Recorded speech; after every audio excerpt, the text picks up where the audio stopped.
Assalamualaikum warahmatullahi wabarakatuh. Waalaikumsalam warahmatullahi wabarakatuh. Kami di sini dari kelompok 6 akan menjelaskan tentang teori kognitif dan teori gestal. Sebelumnya perkenalkan kelompok 6. Saya bisa selamat dan ada suatu masalah yaitu Niko Hari dan Iqbal Fatiki Ilham. Yang pertama tentang teori kognitif yaitu proses belajar daripada hasil belajar itu sendiri, mementingkan proses belajar. Yaitu misalnya kita di olahraga renang, kita di olahraga renang mementingkan praktek. Kita di umpama kita di tes, kita pasti di timer. Kita nggak mementingkan timer lama atau timer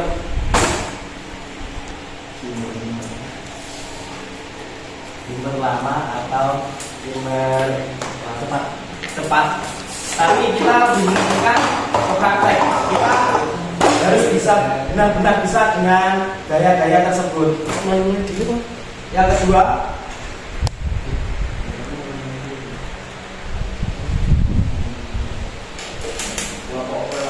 yaitu ada kelompok belajar kognitif ada 3, yaitu yang pertama Jean Piaget, yang kedua David Asubel, yang ketiga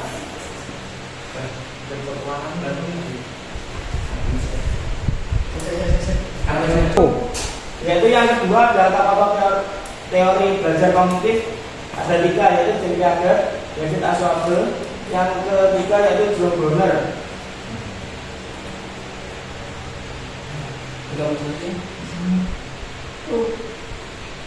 Yang ketiga yaitu ada evaluasi teori belajar kognitif ada 4, yaitu yang pertama ujian formatif dan sumatif, yang kedua penugasan proyek dan tugas kreatif, yang ketiga observasi kelas dan diskusi reflektif, yang keempat penilaian portofolio. Selanjutnya akan jelaskan Mas saya. Di sini saya akan menjelaskan tentang teori Gestalt. Pengertian dari teori Gestalt ialah dalam bahasa Jerman Gestalt berarti whole configuration atau bentuk yang utuh, pola kesatuan dan keseluruhan. Artinya Gestalt adalah keseluruhan dari bagian-bagian pembelajaran. Berdasarkan teori Gestalt adalah perkembangan kognitif seseorang yang bisa menemukan solusi ketika memecahkan suatu masalah. Tokoh-tokoh teori belajar Gestalt yang pertama Max Wertheimer dan yang kedua Wolfgang Kohler.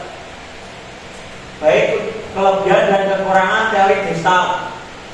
Untuk kelebihan teori Gestalt adalah mampu membuat peserta didik menyelesaikan masalah yang ada dengan belajar lebih bermakna. Dan untuk kekurangannya ialah proses pembelajaran dalam suatu pemahaman tertentu tidak dapat dijadikan sebagai dasar semua materi pembelajaran. Sekian presentasi dari kelompok kami. Ada yang ditanyakan? Baik, terima kasih. Sebelumnya perkenalkan nama saya Iqbal Fatiki Ilham. Saya ingin bertanya, apa tujuan dari teori belajar kognitif? Sini saya akan bertanya apa saja contoh teori kognitif. Baik, saya akan menjawab soal dari Iqbal. Apa tujuan dari teori belajar kognitif? Yaitu kemampuan untuk memecahkan masalah yang menuntut peserta didik untuk menghubungkan atau menggabungkan gagasan, metode atau prosedur yang sebelumnya dipelajari untuk memecahkan masalah tersebut. Bagaimana dengan Mas Iqbal? Baik, terima kasih. Baik, di sini saya akan menjawab pertanyaan dari saudara Munir. Apa saja contoh teori kognitif? Contoh dari teori kognitif dapat ditunjukkan oleh seseorang individu ketika sedang belajar, memecahkan masalah hingga membangun suatu ide. Mana Munir bisa menjawab pertanyaan? Siap. Terima kasih. Baik, sekian presentasi dari kelompok 6. Ada kurang lebihnya, mohon maaf.